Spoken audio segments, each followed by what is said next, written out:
بہت سے انبیاء اسلامی تاریخ میں دیکھے اور ان انبیاء کو انتہائی شرف والے القابات سے یاد کیا گیا، لیکن حضرت ابراہیم کو اللہ نے کہا کہ وہ مشرکین میں سے نہیں تھے۔ ابراہیم نہ تو یہودی تھے اور نہ عیسائی، بلکہ سب سے بے تعلق ہو کر ایک اللہ کے ہو رہے تھے اور اسی کے فرمانبردار تھے اور مشرکوں میں نہ تھے۔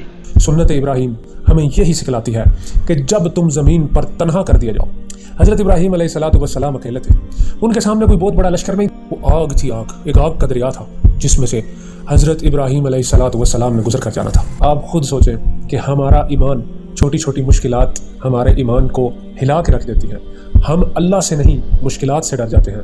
ہمیں چاہیے کہ ہم حضرت ابراہیم کو سمجھیں، سنیں، دیکھیں، پرکھیں اور اس کائنات کے نڈر انسان بن جائیں، وہ نڈر انسان جو صرف اللہ سے ڈرتا ہے، اس کی کسی بھی قسم کی مخلوق سے نہیں ڈرتا۔